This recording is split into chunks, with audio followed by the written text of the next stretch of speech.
I found an old disc that says Windows 7 Home Premium 64 shit. It's scratched and has dirt and bad stuff, and we'll see if it's going to work. So we'll pop that in, select that drive after it reads the disc, maybe.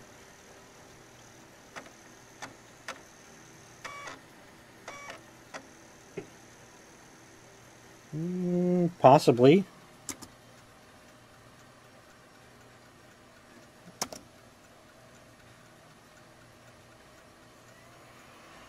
Disc spins up. That goes across, and now it is loading the rest. Awesome. Okay, that's about done. Screen should clear and give us a Windows logo. It's breathing, so that means things are working. Yes, sir.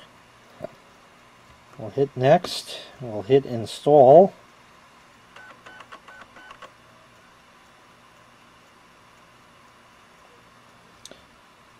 Accept the EULA. We'll do a custom. And we're going to delete these partitions because I don't need them. Let's see here.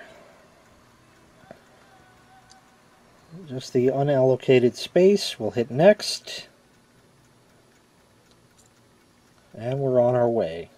Well, so far so good. Does the A key work?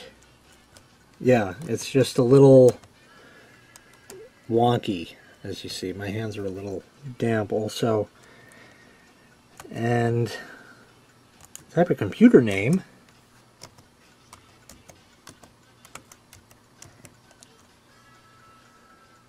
We'll just call it Lexmarks.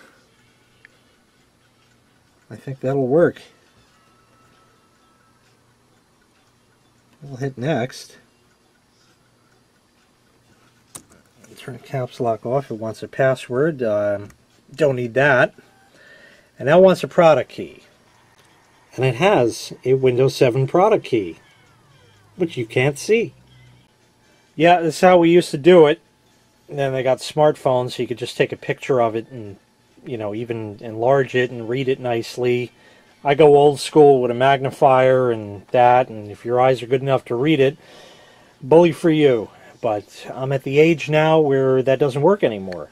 Okay, we have the product key in. We'll hit next and see if it accepts it.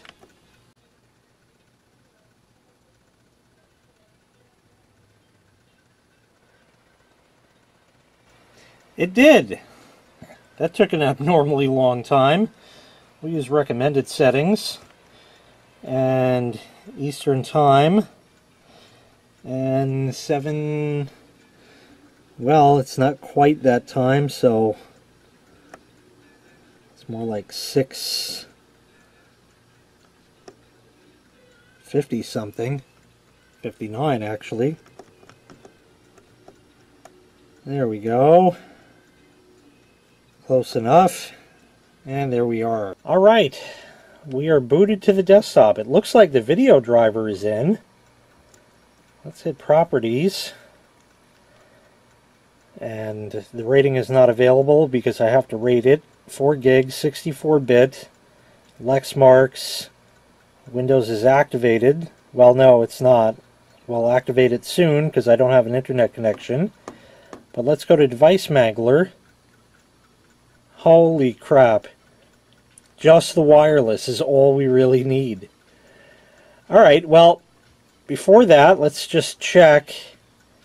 See, we don't have Service Pack 1, so we have to do that. And I actually have a disk I made many years ago that has all the Windows Service Packs for XP, Vista, and Windows 7, both 32 and 64 shit. So we'll pop that in, see if that is readable. Go to Computer.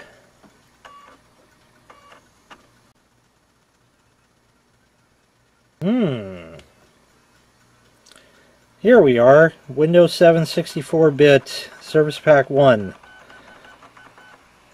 We'll We'll copy that so I can take the disk out and take a look at this disk that was mysteriously in the drive. Let's see, we're going about a nice sprintingly 4.3, 4.4, 4.0, probably 5.6 it'll end up at by the time it's done. Transfer rate in megabytes. Well, so far I was right on the transfer speed, but we might actually, I don't think we'll quite hit 6. It's just barely climbing. These are the games we used to play, guessing what the transfer rate would be and stuff like that while trying to kill time at work. But now we have our Service Pack 1. I'll put it there and we'll run it and we'll get it started. I can eject the Tocadiscos. I'll hit install. And after the service pack is in, then we will go and install whatever drivers. But I'll put this disk in, which is maybe even blank. I don't know. Okay, that's in. Looks like it's blank. I could have used that to burn Windows onto the disk, but I didn't need it because I had it. Alright, we'll let Windows 7 Service Pack 1 install, and then we'll install some drivers. Oh, I think it's broken. Ah! It's installed! Gorgeous! Got a flash drive, we'll plug it in, the sound works, and I'll get all my drivers copied. We're going to delete that because I don't need it anymore. And we'll go to the drive and get the drivers, and there's no space on there because drivers, and we'll just copy that over there. And I'm going to set through installing these drivers now. Here's a BIOS update. Start to flash, okay to continue. Oh, wow. System service exception. I don't know what that, why and how. That could be due to the bad RAM. I don't know. Let's just see. It didn't flash anything, obviously, because of that. And would it be under, well, let's go system info. Yeah, it needs a BIOS update because I think that's A07. This is only A01. Uh-oh. Alright, let's try it again. I have a feeling it's just going to crash. Yeah, not good. We're going to try the brute force method by just removing a chip. And yes, before anybody asks, I am running this as administrator.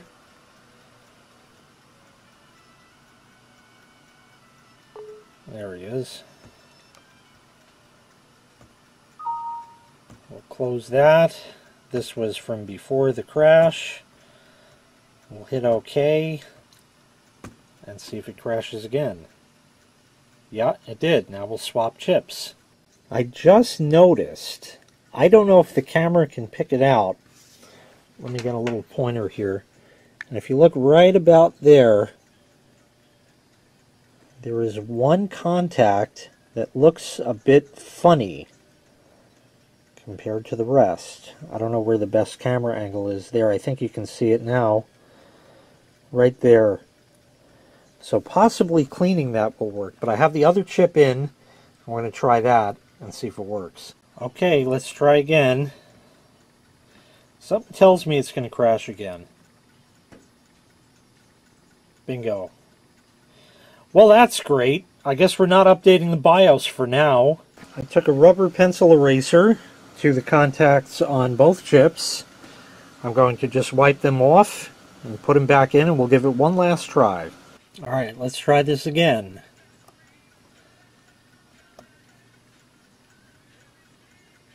Oh, wonderful.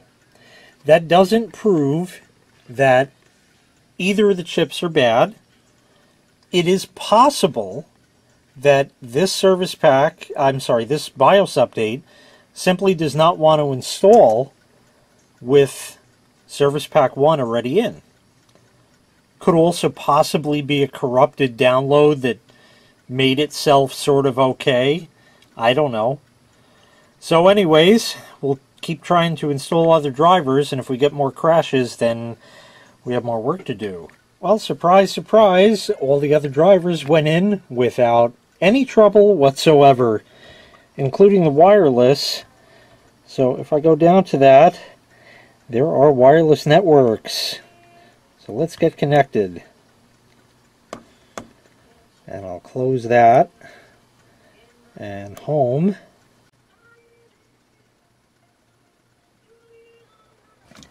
I'll cancel that and I'll run the assessment.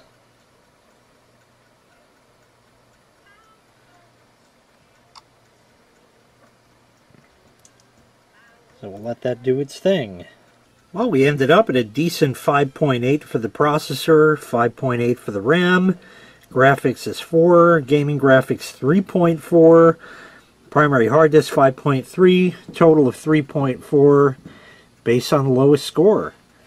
Yeah, so we have a fully functional laptop. It hasn't crashed except for the BIOS update, which again could have been a number of different things. But other than that, it seems to be working. So really, that's going to wrap this part up, and I'm going to install all my applications and, you know, get everything rolling with this, and we'll carry on. So thank you for watching. Make sure you click like, make sure you click subscribe, and don't forget to put your RAM door back on. Otherwise, bad things will happen.